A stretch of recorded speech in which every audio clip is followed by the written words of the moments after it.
우리 예배 드리기 전에 함께 찬양하고 싶은데 너무 멀어서 사실 잘 안 보이는 친구들이 좀 있어요. 진호야, 우리 앞에 좀 같이 앉았으면 좋겠거든요. 성아도 같이 앞에 앉아서. 너무 많이 앞에 오지 않아도 괜찮아요.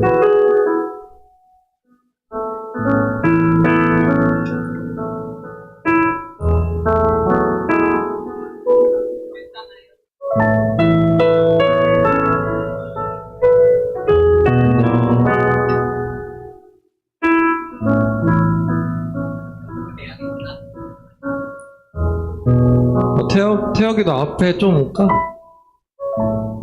아니, 한 두 칸만 앞으로 당기고 두 칸만? 세 칸까지는 안 바랄게요. 두 칸만 와주세요.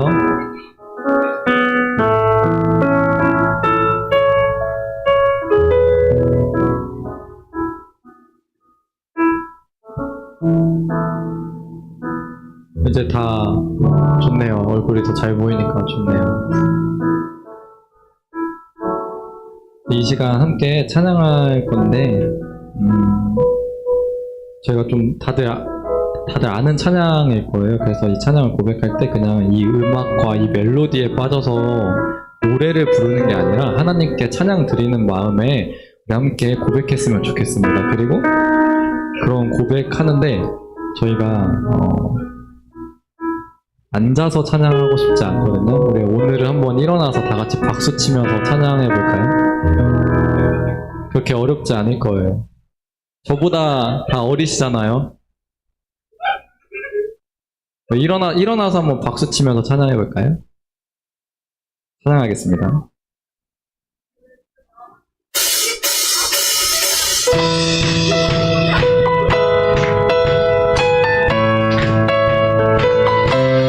나보다 나를 더 잘하시는 주님을 함께 고백하고 찬양했으면 좋겠습니다.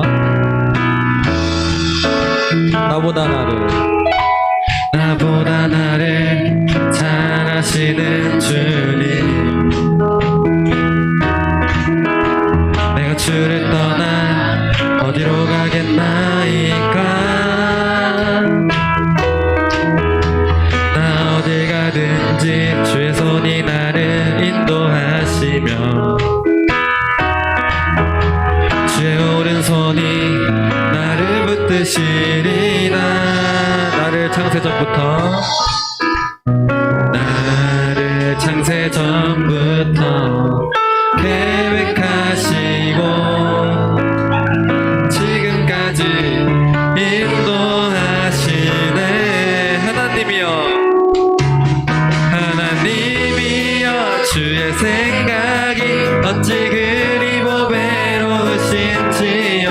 나의 생각보다 나의 뜻보다 더 크고 놀라우신 주님, 하나님이여 나를 살피사 나의 마음을 아시오니 나를 영원한 길로 인도하소. 처음부터 고백할게요. 나보다 나를 잘하시는 주님, 내가 주를 떠나 어디로 가겠나이까. 나 어딜 가든지 주의 손이 나를 인도하시며 주의 오른손이 나를 붙드시리라. 나를 창세전부터 계획하시고 지금까지 인도하시네. 하나님이여 주의 생각이 어찌 그리 보배로우신지요. 나의 생각보다 나의 뜻보다 더 크고 놀라우신 주님, 하나님이여 나를 살피사 나의 마음을 아시오니 나를 영원한 길로. 하나님이여 주의 생각이 어찌 그리 보배로우신지요.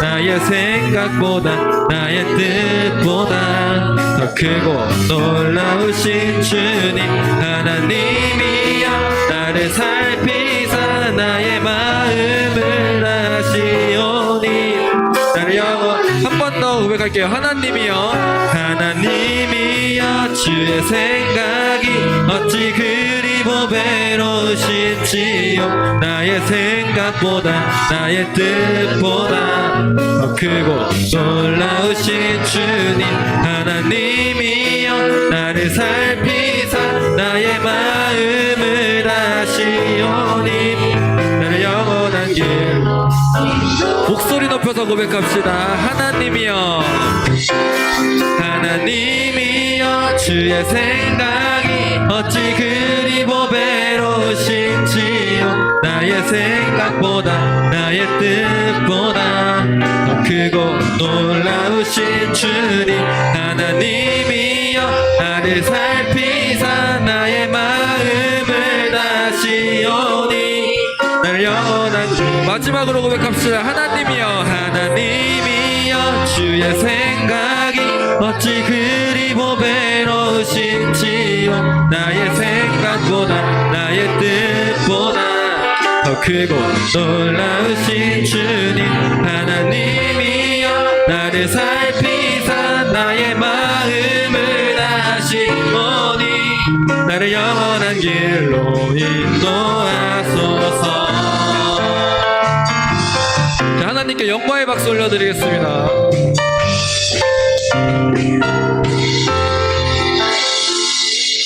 자, 한 번 더 박수 치며 찬양할 건데 다 아는 찬양입니다. 함께 고백하겠습니다.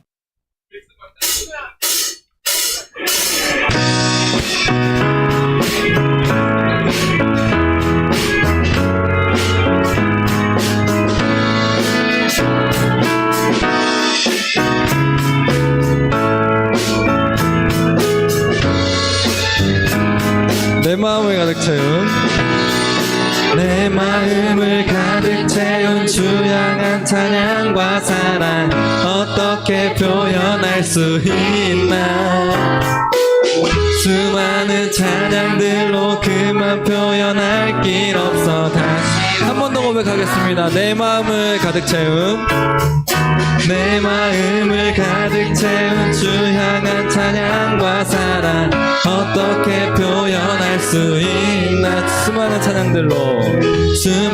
찬양들로 그만 표현할 길 없어 다시 고백함 주 사랑해요 주 사랑해요 온 맘 다하여 말로 다 할 수 없어 주 사랑해요 찬양받아 수많은 멜로디와 찬양들을 드렸지만 다시 고백하기 원하네 주님은 나의 사랑 주님은 나의 사랑 삶의 중심 되시오니 주를 찬양한 주 사랑해요 주 사랑해요 온 맘 다하여 말로 다 할 수 없어 주 사랑해요 찬양받아 주 사랑해요 주 사랑해요 온 맘 다하여 말로 다 할 수 없어 주 사랑해요 찬양받아 주소서.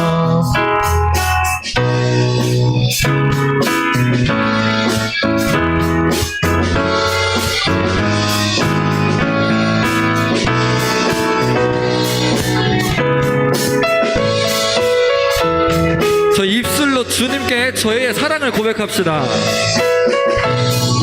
주님 사랑 다시 고백하는 새날 주신 감사해요.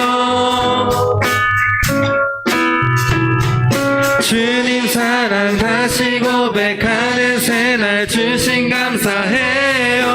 한 번 더 고백할게요. 주님 사랑 주님 사랑 다시 고백하는 찬양 주신 감사해요. 주님 사랑 다시 고백하는 찬양 주신 감사해요. 주님 사랑하시 고백하는 찬양 주신 감사해요. 주 사랑해요. 주 사랑해요. 온 맘 다하여 말로 다 할 수 없어. 주 사랑해요. 찬양 받아 주 사랑해요. 주 사랑해요. 맘 다하여 말로 다 할 수 없어. 주 사랑 마지막으로 고백합시다. 주 사랑해요. 주 사랑해요. 온 맘 다하여 말로 다 할 수 없어. 주 사랑해요. 찬양 많아 주소서. 하나님께 영광의 박수 올려드리겠습니다. 아멘.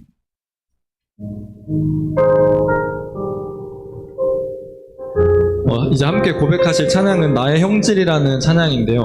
이 찬양을 잘 모르실 거예요. 그래서 이 찬양을 좀 몇 주 동안 함께 같이 고백하고 찬양했으면 좋겠는데, 저번 주에 전도사님께서 설교 말씀하신 것처럼 내 삶은 내 것이 아니라 주님의 것임을 인정하고 내가 내 삶의 주인이 아님을 인정하는 찬양인데, 저희의 형질이 이루어지기 전부터 주님께서는 저희를 계획하시고 저희를 인도하심에 대한 고백인데, 저희의 삶도 그러하기를 저희 입술로 함께 고백하셨으면 좋겠습니다. 함께 고백하겠습니다. 나의 형질이. 나의 형질이 이루어지기 전부터 주님 나를 알고 계셨네. 나의 시간이 시작되기 전부터 주의 책에 기록하셨네. 나를 향하신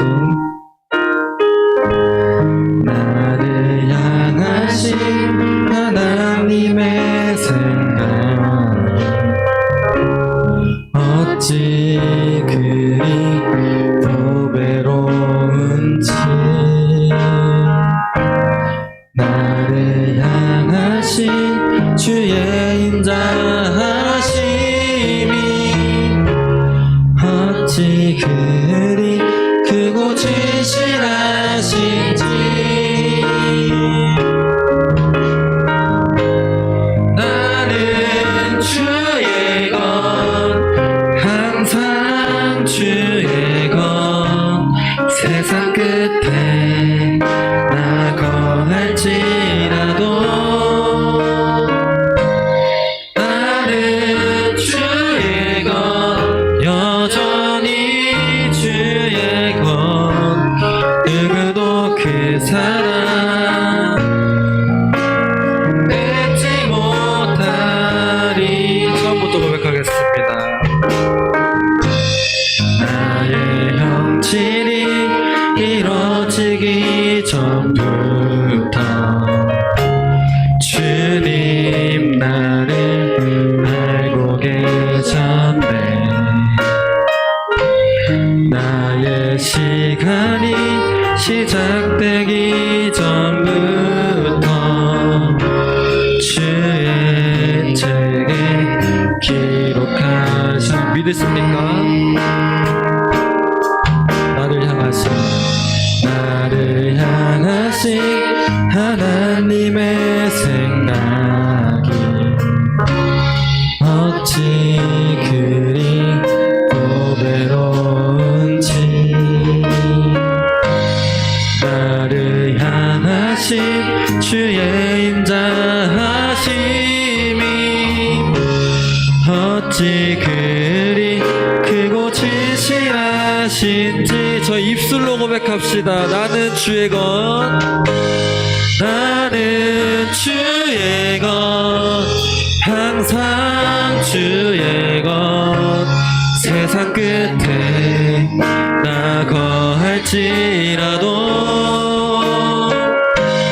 나는 주의 것 여전히 주의 것 누구도 그 사랑 뺏지 못하 나는 주의 것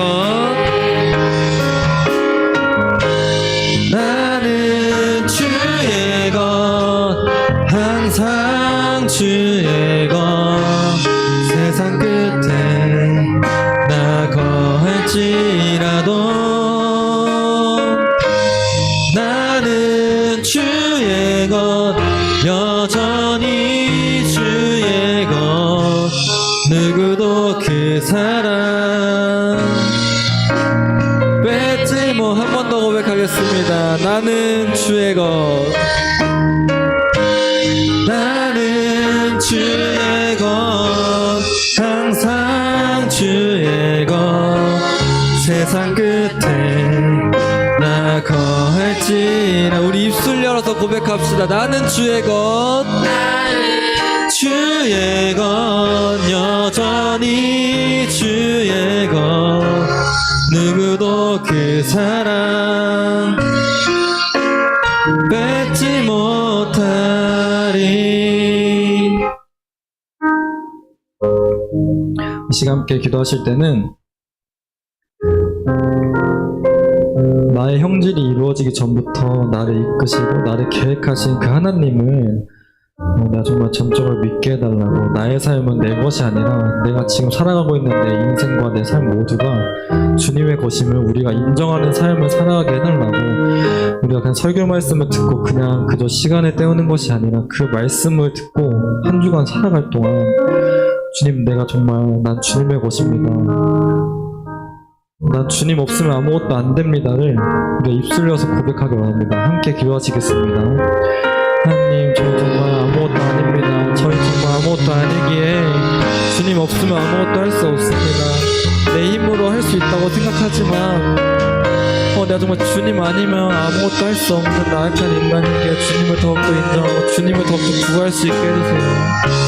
이 설교 말씀을 듣고 예배 가운데서 이 맛이 주님을 더욱더 기대합니다. 나는 정말 내 것이 아니라 주님의 것임을 인정하고 내가 오늘만 내가 주님의 것을 내가 예배 드릴 때만 내가 주님의 것이라는 것을 인정하는 것이 아니라 내가 항상 내가 죽을 때까지 내 평생 내 모든 시간이 정말 주님의 것임을 우리가 인정하게 해주시고 내가 주님의 것임을 내가 고백하는 그런 삶을 살아가기 원합니다. 근데 내가 정말 하나님을 아직 알지 못하지만 정말 그 하나님을 믿게 해주시고 정말 하나님을 알기 원합니다. 하나님 내가 정말 연약합니다. 정말 주님을 더욱더 구하고 내가 잘 알지 못하지만 주님을 더욱더 구하게 해주시고 오늘 주님께 주시옵소서.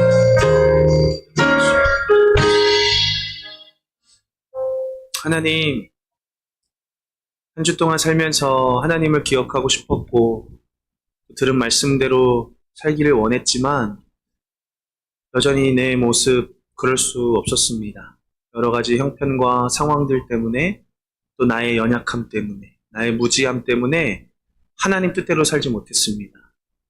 또 이렇게 절망하고 위축될 수밖에 없는 우리들이지만 하나님께서는 오늘 이 자리를 통해 분명하게 말씀해 주십니다.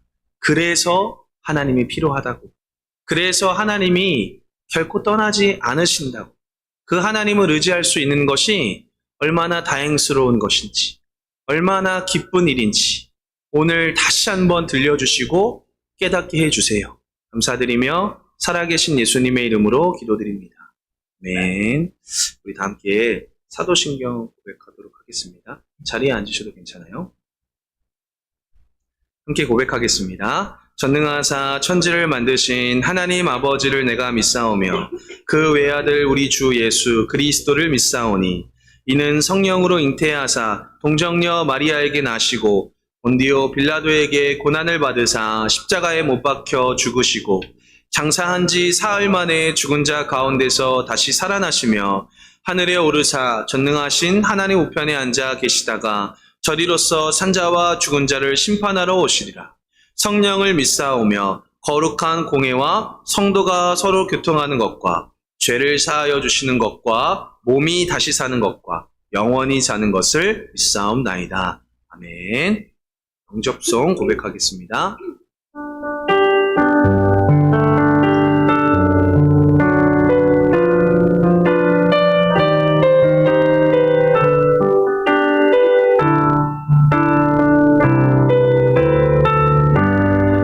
사랑해 예수님 나를 찾아오셔서 십자가로 대속하사 내 마음 두드리네. 오 사랑해 예수님 지금 내 맘을 엽니다. 내 안에 거하셔서 나의 3번 더 찬양합니다. 사랑해 사랑해 예수님 나를 찾아오셔서 십자가로 대속하사 내 마음 두드리네. 오 사랑해 예수님 지금 내 맘을 엽니다. 내 안에 거하셔서 나의 생명 되소서. 사랑해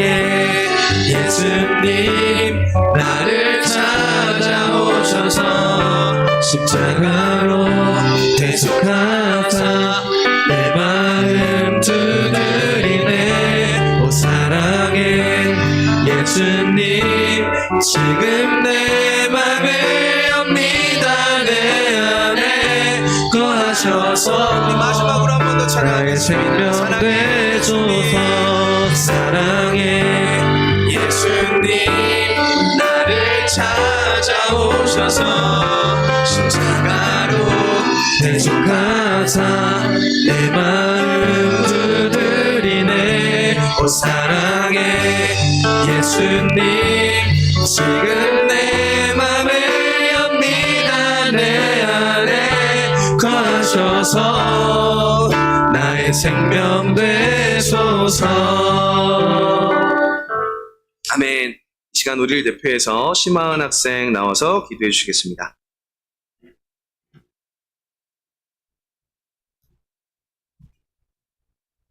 사랑의 하나님, 한 주를 잘 보내고 오늘 교회에 나올 수 있게 해주심에 감사합니다. 지난 한 주 동안 이틀과 행동으로 지은 우리의 모든 죄들을 용서하여 주시고 앞으로는 죄를 믿음으로 승리하게 해주세요. 오늘 말씀 전하시는 전도사님을 통해서 내가 주님의 말씀을 깨닫고 그 말씀으로 삶을 살아가게 해주세요. 오늘 예배의 처음과 끝을 주관하여 주시고 모든 영광 받아주세요. 지금까지도 우리와 함께 하시는 예수님의 이름으로 기도드렸습니다. 아멘.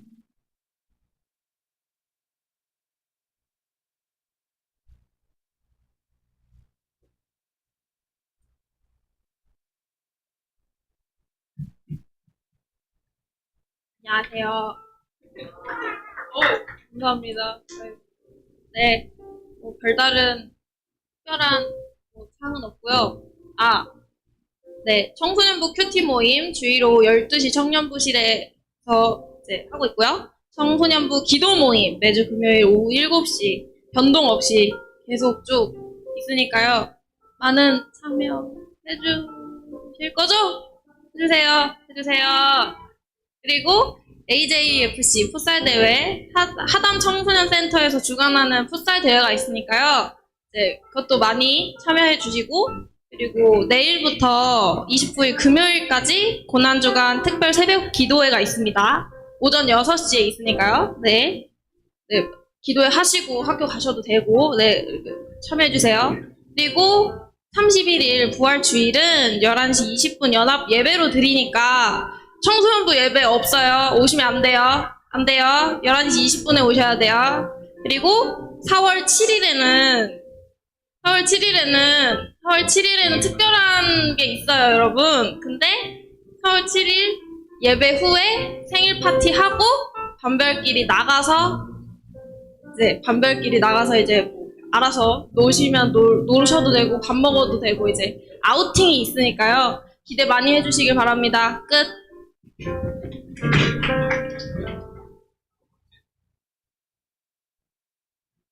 감사합니다. 잘 들으셨죠? 네. 내일부터 뭐라고요?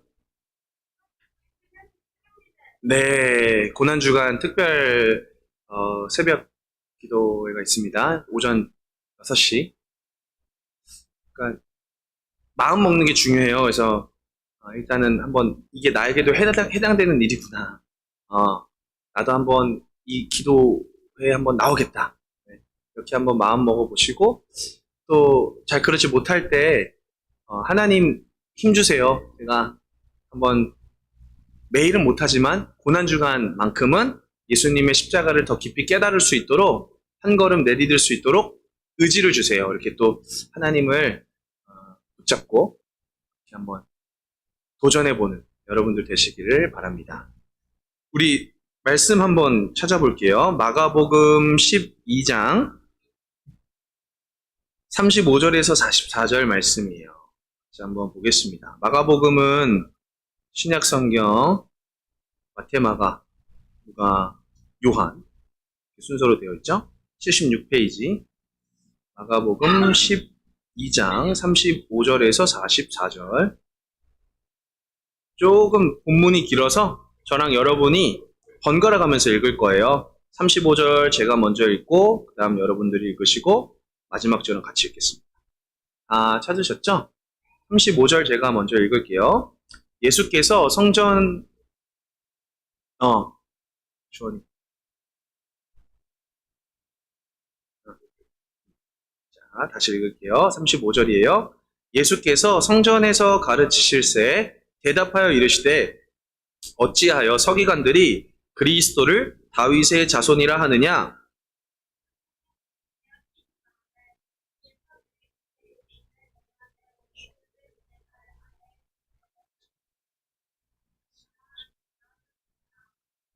다윗이 그리스도를 주라 하였은즉 어찌 그의 자손이 되겠느냐 하시니 많은 사람들이 즐겁게 듣더라.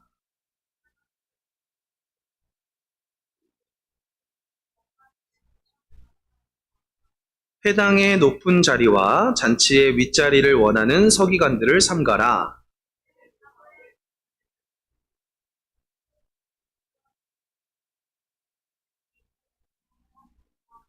예수께서 헌금함을 대하여 앉으사 무리가 어떻게 헌금함에 돈 넣는가를 보실새 여러 부자는 많이 넣는데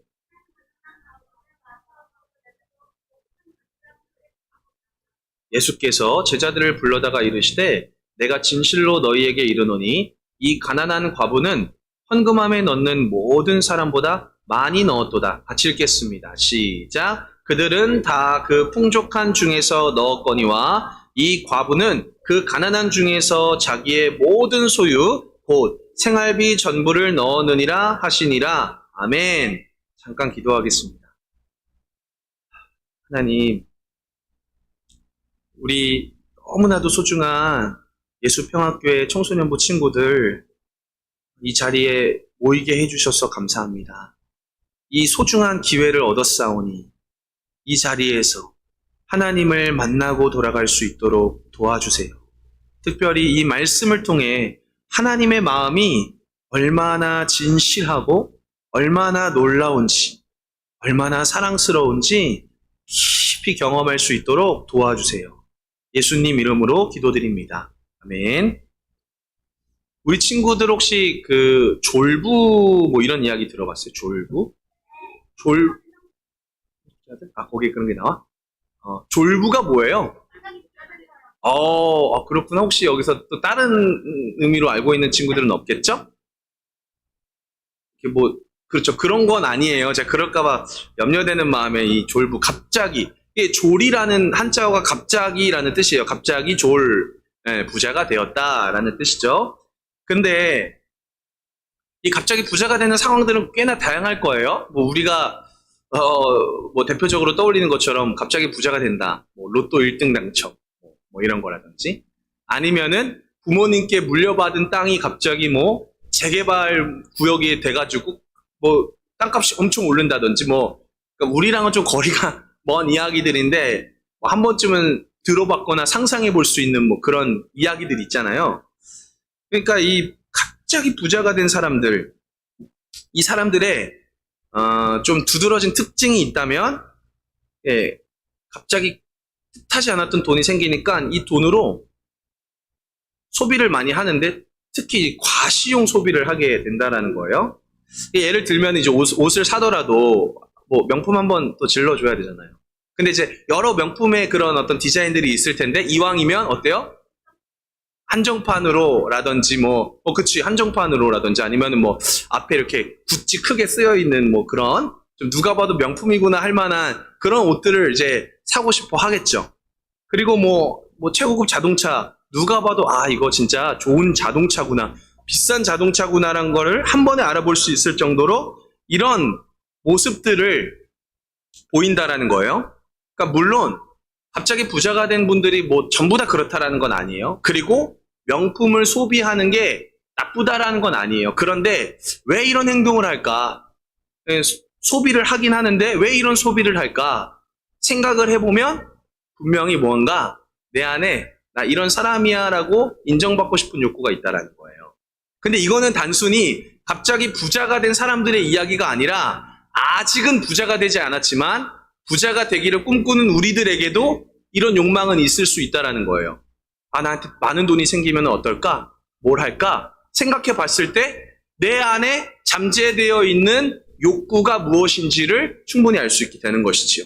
그러니까 그런 기회가 있어서 그렇게 행동하는 사람들이나 아직 기회는 없으나 여전히 그런 욕망을 가지고 있는 사람들이나 사실은 크게 다르지 않을 수 있다는 거예요.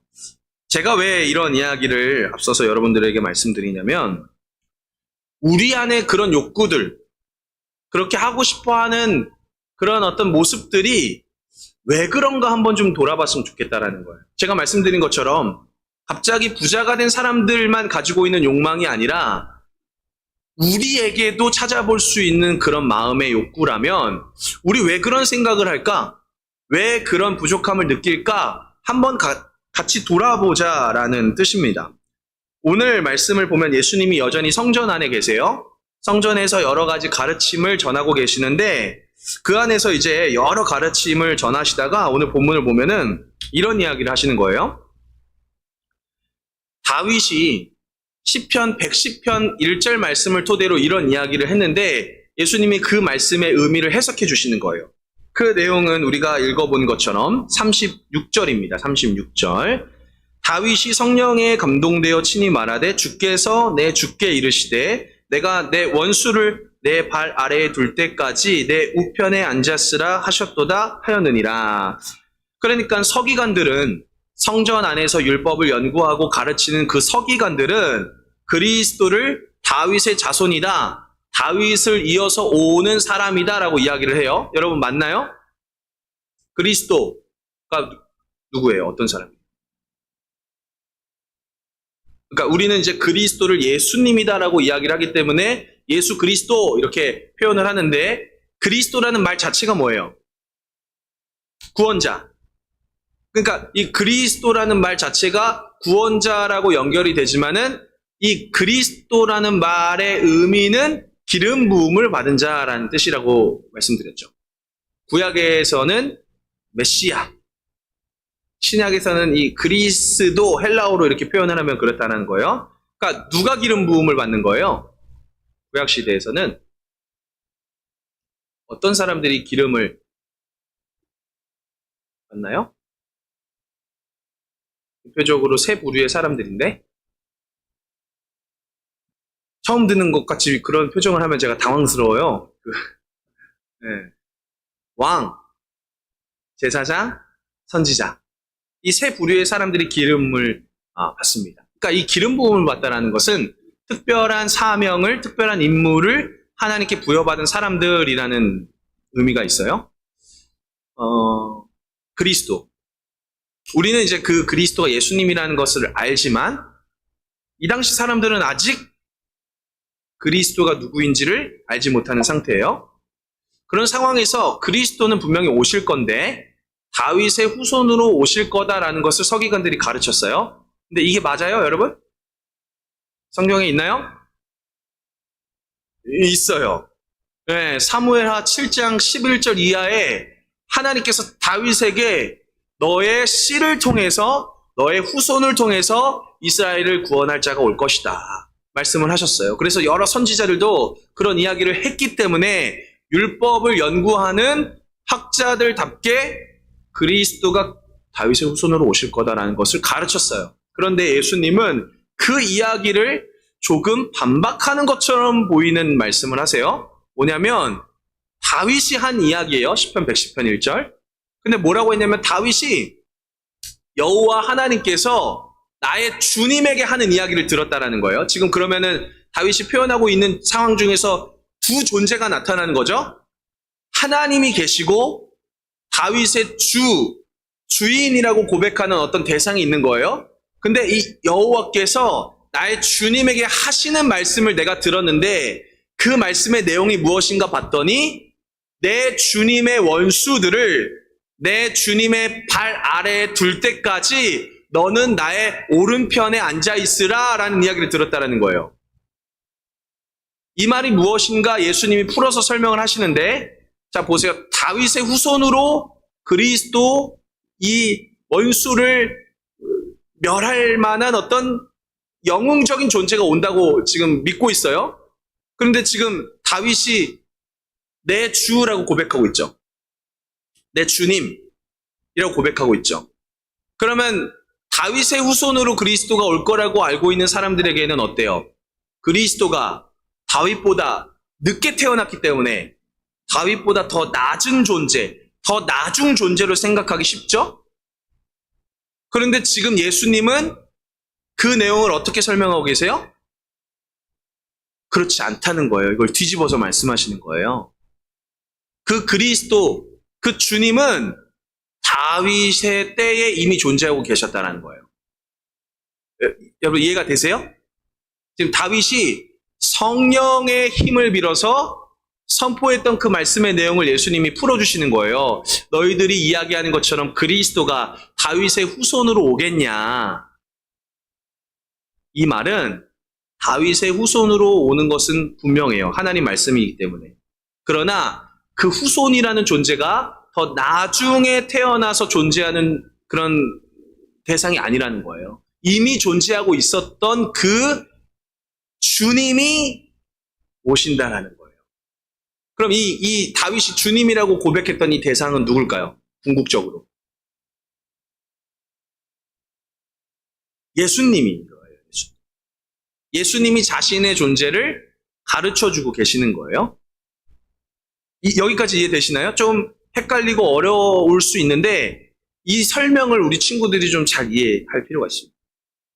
어려우면은 나중에라도 꼭 질문하세요. 이런 상황에서 예수님이 그 다음 내용에서는 어떻게 말씀하시냐면은 서기관들을 주의해라 라고 말씀하시는 거예요. 첫 번째로는 서기관들의 가르침에 대해서 정정해 주셨죠? 바로 잡아주신 거예요.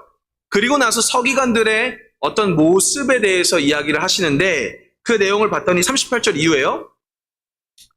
예수께서 가르치실 때 이르시되 긴 옷을 입고 다니는 것과 시장에서 문안 받는 것과 회당의 높은 자리, 잔치의 윗자리를 원하는 서기관들을 삼가라. 그들은 과부의 가산을 삼키며 외식으로 길게 기도하는 자니 그 받는 판결이 더욱 중하리라 하시니라. 자, 여기서 보이는 이 서기관들의 특징들, 공통점이 뭔가요? 공통점이 어때요? 예수님이 말씀하셨던 모습들을 좀 종합적으로 생각해 보면 어떤 인상을 받으세요? 긴 옷을 입었다라는 것은 굉장히 특별한 옷을 항상 입고 다니면서 자기 존재감을 과시했다라는 것을 알 수 있고요. 시장에서 문안받는다, 인사받는다, 뭐 이런 거예요. 굉장히 유명한 사람이기 때문에, 굉장히 높은 지위에 있는 사람이기 때문에 서기관들이 입고 다니는 그 옷을 입고 시장에 만약에 지나다닌다고 생각해 보세요. 그럼 사람들이 어떻게 할까요? 그냥 누구 왔구나 이럴까요?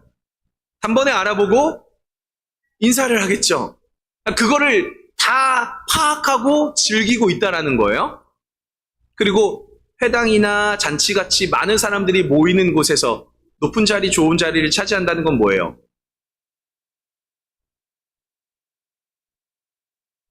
내가 짱이다, 내 존재감을 과시하고 있는 거죠. 그러니까 이런 특징들을 보면 어때요? 그들의 가르침의 의미가, 의도가 무엇인지를 알아볼 수 있는 거예요. 예수님께서 굳이 그들의 가르침이 100% 틀리지 않았지만 그들이 주장하고 있는 내용을 정정해 주신 이유가 있다는 거예요. 그들은 왜 그리스도가 다윗의 후손으로 온다는 것을 강조했을까요? 왜 그걸 고집해야만 했을까요?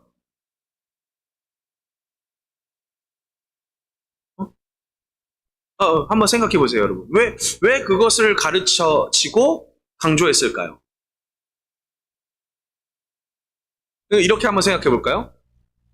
그리스도가 다윗의 후손으로 오는 건 맞는데, 그걸 누가 판가름할까요?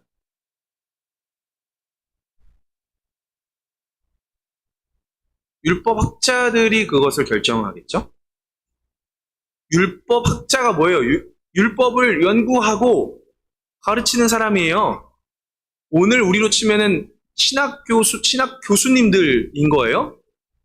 박사 학위를 가지고 있는 굉장히 고도로 신학을 훈련한 특정한 사람들. 그렇기 때문에 이들이 가지고 있는 지식과 가르침들이 굉장히 힘이 있는 거예요.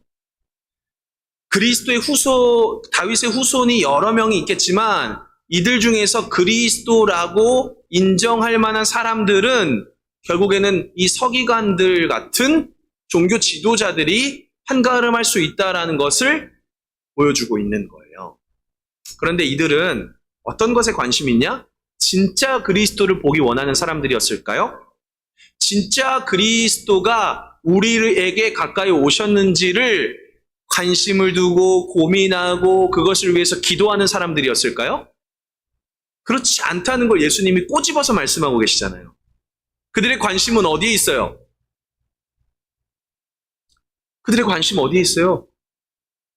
나에게 쏠려 있는 거 아니에요? 많은 사람들에게 고개 숙이고 앞에 자리로 오세요라고 이렇게 대접받는 것에 익숙한 나 자신에 있는 거잖아요. 이 사람들은 심지어 과부의 가산을 삼키고 사람들에게 보이기 위해서 더 길게 기도한다라는 거예요. 겉과 속이 다른 사람들이죠. 겉으로는 굉장히 종교적인 것 같지만 그 속으로는 굉장히 탐욕스러운 사람들이라는 거예요.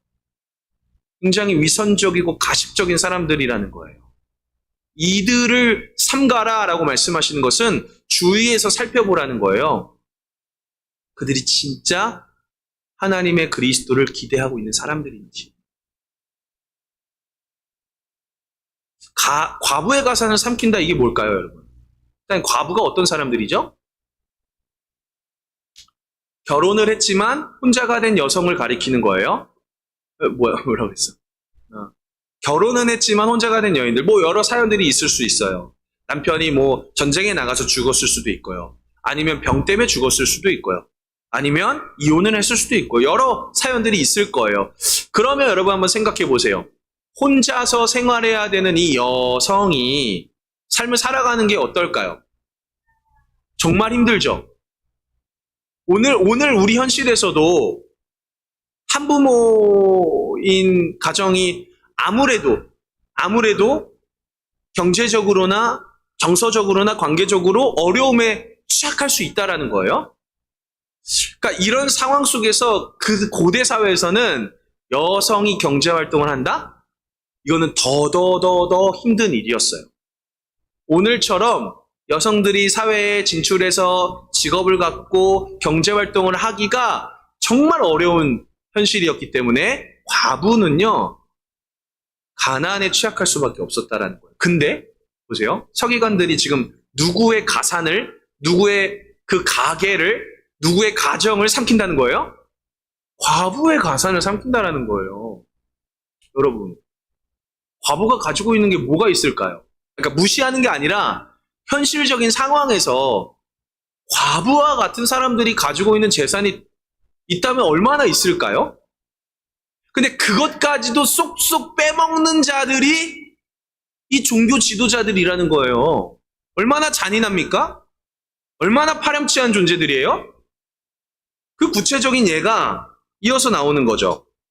41절 이후를 한번 같이 읽어보겠습니다. 41절부터 44절. 시작. 예수께서 헌금함을 대하여 앉으사 무리가 어떻게 헌금함에 돈 넣는가를 보실새 여러 부자는 많이 넣는데 한 가난한 과부는 와서 두 렙돈 곧 한 고드란츠를 넣는지라.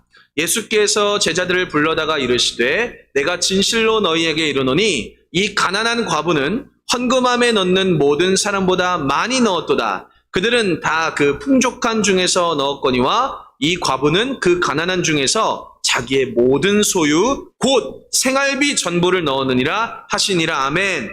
교회를 꽤 오래 다녔던 분들은 이 내용을 통해서 헌신한 이 여인의 믿음이 굉장히 위대하다라는 그런 이야기들을 들어봤을 거예요. 여러분 근데 한번 생각해 보세요. 이 장면이 정말 예수님께서 한 여인의, 가난한 여인의 헌신에 대해서 칭찬하는 말씀인가요? 그렇게 보긴 좀 어려울 수 있겠다라는 거예요. 왜냐하면 앞선 이야기들의 흐름이 있기 때문에 이것이 갑자기 딱 떼어서 여러분 헌신합시다. 이 가난한 여인도 자신이 가지고 있는 이 두 렙돈, 이 렙돈이 동전이거든요. 오늘 우리로 치면은 뭐 500원, 100원 뭐 이런 아주 작은 단위의 돈이에요. 그것이 근데 뭐래요? 그녀에게 생활비 전부 전 재산이라는 거예요. 이거 없으면 밥 못 먹어요. 이거 없으면 자녀들이 굶어야 되고 생활에 필요한 것들을 쓸 수가 없어요. 근데 이것을 전부 드린 그녀의 헌신을 예수님이 기뻐하시면서 흡족해 하셨을까요? 그러니까 우리도 헌신해야 될까요? 헌신해야죠. 그런데 그 헌신의 동기가 뭐냐라는 거예요. 왜 헌신하려고 하는 거예요? 왜 다 드려야 된다고 생각하는 거예요? 혹시 그거 다 드리지 않으면 나에게 안 좋은 일, 무서운 일이 생길 것 같은 두려움 때문은 아니에요? 만일 그렇게 생각했을 때 이 여인을 누가 도와야 됩니까? 이 가난한 과부가 하나님 앞에 전 재산을 드린다 하더라도 이 여인의 생활을 누가 책임져야 돼요? 누가 돌봐야 돼요? 누가 지켜줘야 됩니까? 자기 자신이 지킬 수 없기 때문에 하나님의 율법에는 이런 연약한 사람들을 돕기 위한 사회적인 제도를 말씀하셨어요. 대표적으로 가난하고 힘이 약한 사람들 세 부류가 있는데 구약시대에 하나님 뭐라고 말씀하셨을까요? 누구를 가리켰을까요? 첫 번째로 고아, 부모가 없기 때문에 돌봐주는 사람이 없는 어린 아이들이기 때문에 너무 도움이 절실한 사람들이죠. 두 번째로는 과부가 왜 도움이 필요한지는 제가 말씀드렸어요.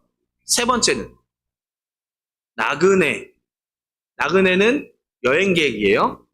여행객이 왜 도움이 필요한지는 제가 종종 설명드렸는데 아주 단적인 예로 요즘 여행한다라고 했을 때는 어때요? 먼 거리를 이동할 때 여러분 호텔 숙소 다 예약하고 가죠.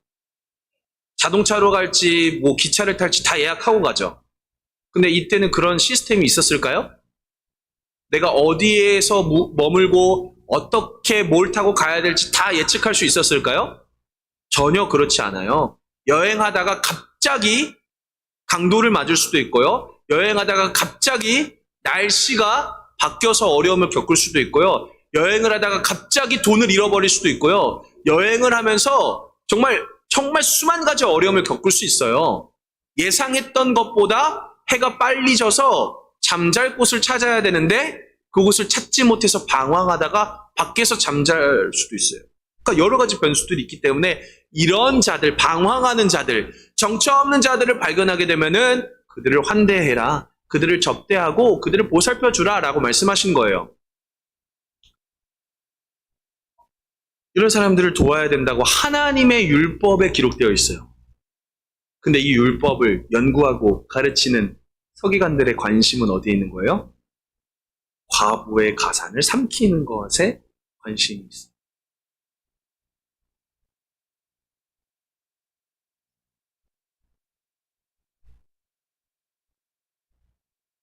예수님께서 어떤 삶을 사셨나요, 여러분?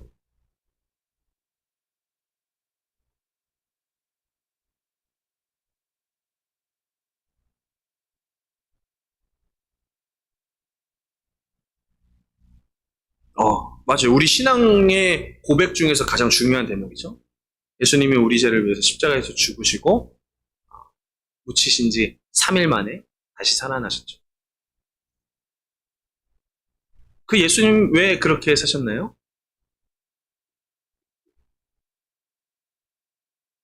그러니까 우리 죄를 위해서 그렇게 죽으셨다. 우리 죄가 뭐예요?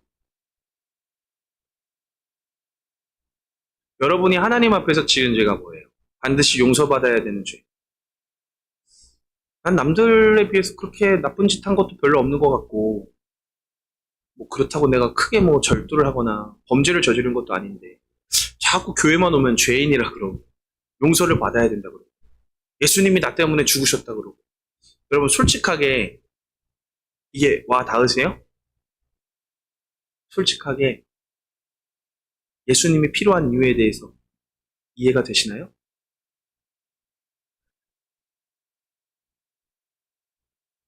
우리 죄가 뭘까요? 하나님 앞에서 우리가 용서받아야 되는 죄. 죄에 대해서 제가 말씀드릴 때 늘 정말 지겹도록 언급하는 장면이 있죠. 창세기 3장에 보면은 아담과 하와가 선과 악을 알게 하는 나무 열매를 먹었어요.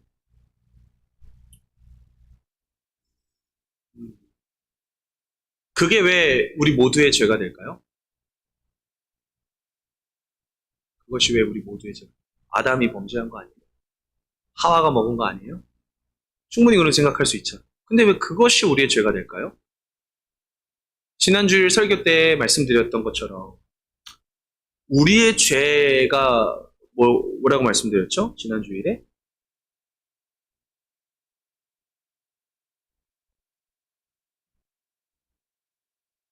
서기관들과 장로들과 대제사장들이 어떤 죄를 범했어요? 지난 주일에 본문의 내용을 토대로 생각해 본다면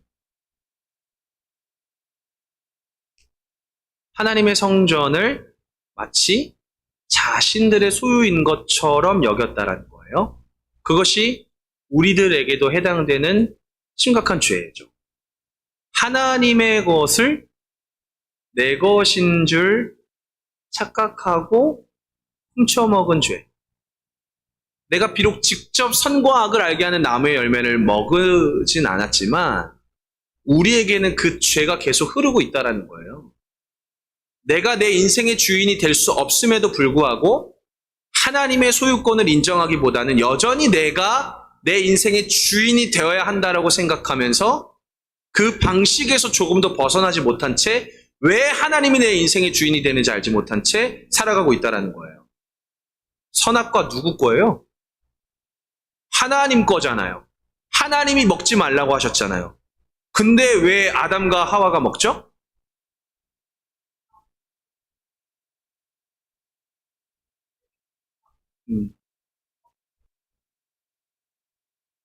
그러니까 본인이 안 먹으려 했는지는 모르겠어요. 그건 성경에 나와 있지 않기 때문에 모르지만 분명한 거는 뱀의 유혹이 영향을 주었죠. 그렇다 하더라도 그걸 먹은 건 누구예요? 아담과 하와예요. 여러분도 아마 그렇게 생각할 거예요. 태어나 보니 하나님을 믿을 수 없는 환경이었어요. 모태신앙이지만 어떤 이유 때문에 하나님을 별로 믿고 싶지 않았고 하나님이 와닿지 않았다라고 말할 수도 있어요. 또는 누군가는 태어났지만 가정 형편상 하나님에 대해서 이야기를 듣지 못했다라고 말할 수도 있어요. 저는 모태신앙도 아니에요 라고 말할 수 있어요. 어떤 환경이 어떤 상황이 나를 그렇게 만들었다라고 여길 수 있지만 결국에는 그 이야기를 듣고 선택한 건 누구예요? 아담과 하와인 것처럼 나라는 거예요. 아니 세상에서 누가 그거 이야기 안 해주던데요? 하나님이 인생의 주인이고 내가 하나님의 창조된 사람이라는 걸 아무도 얘기해주지 않던데요? 또는 그걸 얘기해 주더라도 별로 와닿지 않던데요? 우린 그렇게 핑계댈 수 있을지 모르겠지만 결국에는 그 이야기를 따른 건 누구예요? 나 자신 아니에요? 그것이 죄라는 거예요.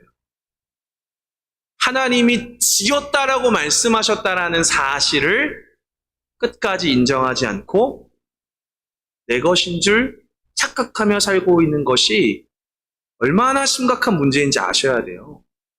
정말 이것이 우리를 파괴하는 치명적인 결함이라는 거예요. 여러분 생각해 보세요. 배에 작은 구멍이라도 나면 어떻게 됩니까?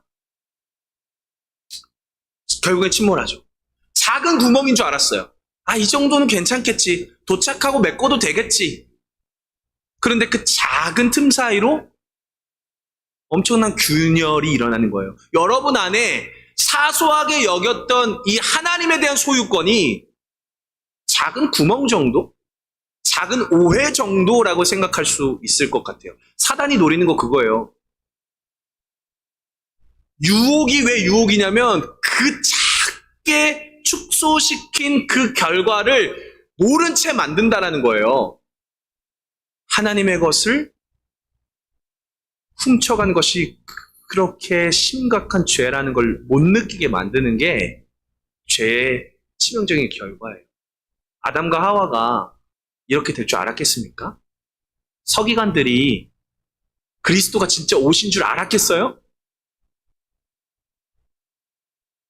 알았으면 믿었겠죠라고 아마 그들은 항변하지 않았을까요? 아, 예수님이 알려주셨으면 믿었을 거예요라고 변명하지 않았겠어요? 근데 예수님 얼마나 많이 알려주셨어요? 얼마나 많이 보여주셨어요?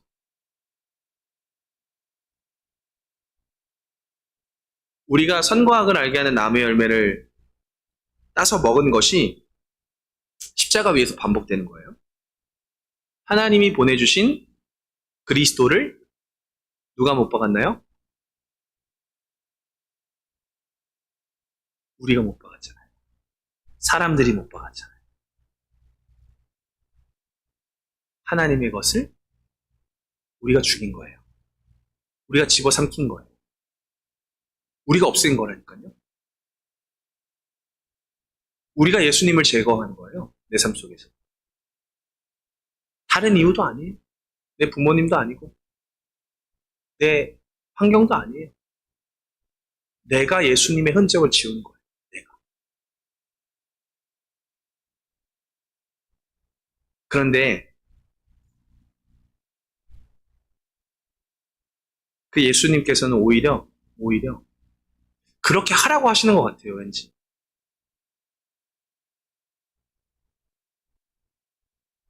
이게 잘 이해가 안 될 수도 있는데 오히려 예수님은 우리들에게 십자가를 통해서 그렇게 해보라고 하시는 거예요. 하고 싶은 대로. 너희들이 그토록 원하는 대로 한번 해봐. 선악과 먹고 싶어서 먹었던 너희들의 행동대로 한번 해봐. 하나님 인정하고 싶지 않은 너희들의 방식대로 살고 싶은 대로 한번 해봐. 라고 말씀하십니다. 그 결과가 뭡니까? 하나님이 보내신 그리스도를 못 박아 죽였다. 여러분 인생에서 때로는 하나님을 믿기 때문에 하나님의 말씀이 내 생각 속에 있기 때문에 불편함을 느낄 수도 있을 거예요. 이렇게 하면 되지 않을 것 같은 그런 부담감. 근데 그런 것들을 벗어버리고 한번 여러분들이 원하는 대로 해보셨으면 좋겠어요. 전도사가 마음대로 살려고 그러죠. 그 결과가 얼마나 참혹하고 잔인한지 우리는 꼭 경험해봐야지 아는 것 같아요. 저 선악과를 진짜 먹으면 안 되는지를 꼭 먹어봐야 아는 것 같아요. 예수님을 부인하면서 살아가는 삶이 얼마나 괴로운지를 꼭 진짜 그렇게 내가 해봐야지 아는 것 같아요. 그러나 여러분 진짜 바라기는요. 그 일이 일어나기 전에 예수님이 나에게 왜 필요한지를 깨달을 수 있었으면 좋겠습니다. 이 교만함이라는 건요. 별게 아니에요. 내가 믿을 만한 것들을 의지하면서 살아가는 게 교만함이에요. 내가 의지하고 살아갈 만한 것들을 붙들고 살아가는 게 교만함이에요. 그게 누군가에게는 돈이 될 수도 있고 그게 누군가에게는 사람과의 관계일 수도 있고 건강일 수도 있어요. 그런데 저 교만함이 언제 바뀌는지 알아요? 언제 비굴함으로 바뀌는지 알아요? 내가 붙잡고 의지할 만한 것들이 힘을 잃어버릴 때는 비굴해지는 거예요. 돈만 있으면 괜찮을 줄 알았는데 그 돈이 나를 구원할 수 없다는 것을 깨달으면 비참해지는 거예요. 그것을 얻지 못하면 비굴해지는 거예요. 그러나 진짜 내 안의 자신감, 나를 나답게 만들 수 있는 힘은 영원히 변하지 않는 하나님의 사랑을 깨달을 때 주어지게 되는 것입니다. 이것은요, 절대 사라지지 않는 하나님의 약속이기 때문에 그것이 때로는 늘 나에게 있는 것 같고 좀 때로는 그래요. 또 그런 이야기인가? 결국에는 하나님 사랑인가? 그게 구닥다리라고 여겨질 수도 있을 거예요. 그렇지만 언제나 우리들에게 필요한 사실은 하나님의 사랑이 변하지 않는다. 그 위에서만 우리가 나다워질 수 있다는 것을 우리가 꼭 경험할 수 있었으면 좋겠습니다. 우리 같이 찬양하고 기도할게요.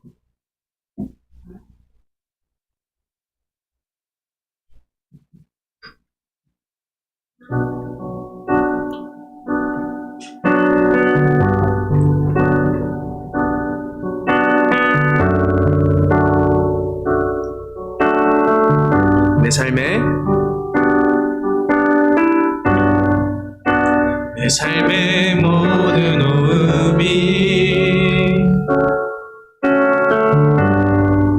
주를 향한 노래가 되어서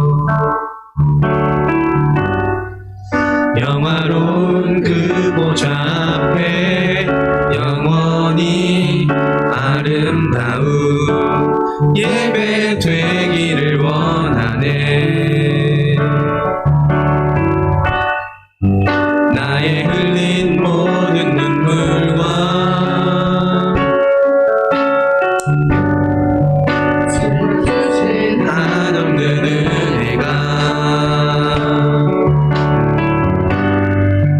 하나님의 어린 양 앞에 드리기 합당한 제사 되기를 원하네. 내 발이 그의 길 위에 내 영이 그의 품 안에 내 눈이 그의 보좌에 그 영광에 그 나라에 하나님 나라 임하고 생명의 강물 흐를 때 내 영이 그의 얼굴 보리. 내 발이 그의 길 위에 내 영이 그의 품 안에 내 눈이 그의 보좌에 그 영광에 그 나라에 하나님 나라 임하고 생명의 강물 흐를 때 내 영이 주의 얼굴 보리니. 내 삶의 모든 호흡이 내 삶의 모든 호흡이 주를 향한 노래가 되어서 영화로운 그 보좌 앞에 영원히 아름다운 예배 되기를 원하네. 시간에 같이 기도했으면 좋겠습니다. 서기관들의 모습을 주의하여 살펴보라고 하신 예수님의 그 말씀을 우리가 함께 기억했으면 좋겠습니다. 겉으로 보기에는 전혀 문제되지 않았을 것 같아요. 그들은 율법을 연구했고 또 그 율법의 말씀을 잘 알고 많은 사람들에게 가르치는 삶을 살았기 때문에 그들의 문제를 찾기가 쉽지 않았을 거예요. 그런데 여러분 잘 생각해 보세요. 이들의 문제는 무엇이었을까요? 율법을 통해 하나님을 더 깊이 알아가는 것이 아니라 율법을 통해서도 여전히 나 자신에게 관심을 두고 있었다라는 거예요. 나 자신에 대한 관심 자체가 나쁜 게 아니라 지나친 나 자신에 대한 애착과 또 자기 자신에 대한 이 부풀려진 모습들. 여러분, 오늘의 우리의 모습도 마찬가지입니다. 아무리 기도를 많이 해도 변화되지 않는 사람들이 있어요. 아무리 많은 예배를 드리지만 전혀 예수님을 닮아가지 않는 사람들이 있을 수 있어요. 이 사람들의 문제는요, 예배를 통해 하나님의 사랑을 경험하고 그 사랑을 닮아가는 게 아니라 열심히 예배 드리고 있는 나, 눈물 흘리며 기도하는 나, 말씀을 누구 못지않게 잘 알고 있는 나, 여전히 나에게 머물러 있는 거예요.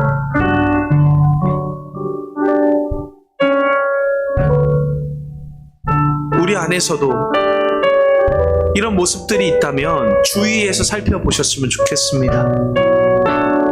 하나님을 믿고 싶지 않은 나, 여러분 왜 그런가요? 하나님이 와닿지 않는 나, 왜 그런가요? 혹시 내 시선을 잘 믿어지지 않는 나에게만 두고 있지는 않습니까? 믿음은 예수님을 바라보는 거예요. 믿음은 예수님이 하신 것들을 의지하는 거예요.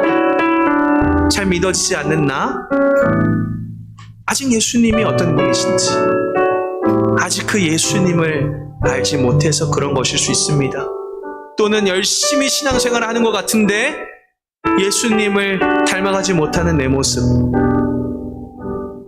여전히 내 모습에 갇혀 있어서 자라나지 못하는 것일 수도 있어요. 우리 이 시간에 기도해 봅시다. 예수님 어떤 분이십니까? 예수님 어떤 분이십니까? 예수님의 관심은 무엇일까요? 많은 사람들의 대속물이 되기 위해서 자신을 찢으신 그 예수님, 왜 굳이 그렇게까지 하셔야 되는지 우리 그 관심으로 나아갑시다. 그 예수님에게 관심을 두어 봅시다. 잘 몰라도 이해되지 않아도 그 예수님 왜 그러셨습니까? 도무지 알 수 없는 그 예수님의 십자가 사랑, 왜 그러셨는지, 왜 그렇게만 하실 수밖에 없으셨는지, 왜 그렇게 하시고서도 예수님은 기쁘셨는지 우리 그렇게 기도해 봤으면 좋겠습니다. 우리의 시선을, 우리의 마음의 문제를 예수님께로 올려드리며 함께 나아갑시다. 주님, 여전히 내 문제에 갇혀있지 않은지, 이 서기관들을 통해서 우리가 돌아봐야 하는 내 모습은 무엇입니까?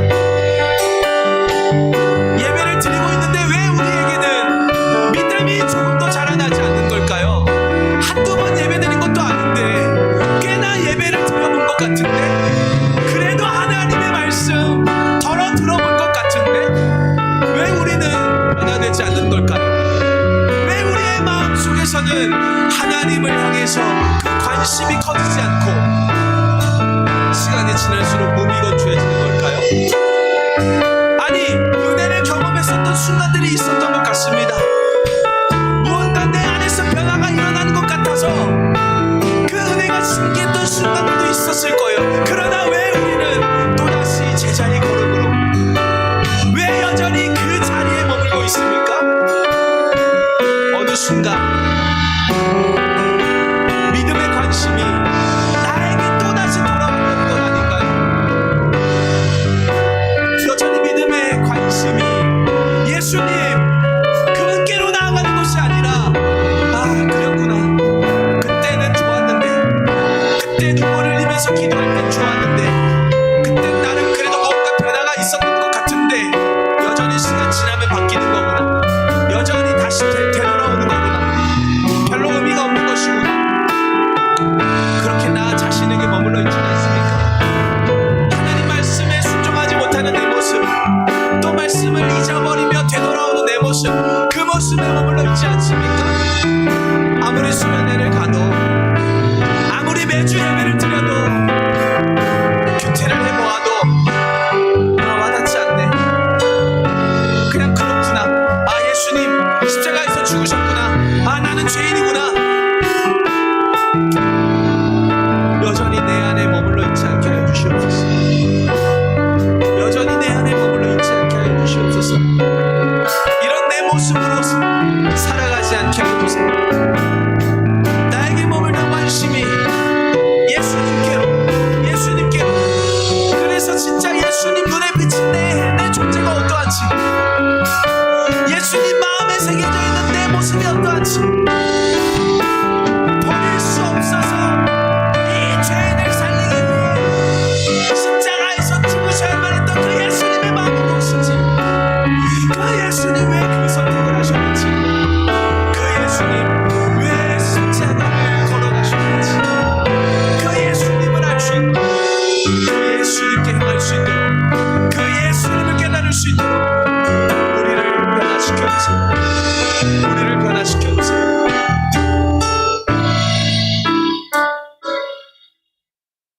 믿음은 바라는 것들의 실상이라고 하였습니다. 어쩌면 우리가 변화되지 않고 믿어지지 않는다는 것은 바라봐야 할 대상이 명확하지 않아서 그런 것 같아요. 우리가 바라는 것은 무엇입니까? 정말 실상, 내 현실이 되기를 원하는 우리의 이상향, 우리의 목적, 우리의 눈빛이 노려보고 있는 그 대상은 무엇입니까?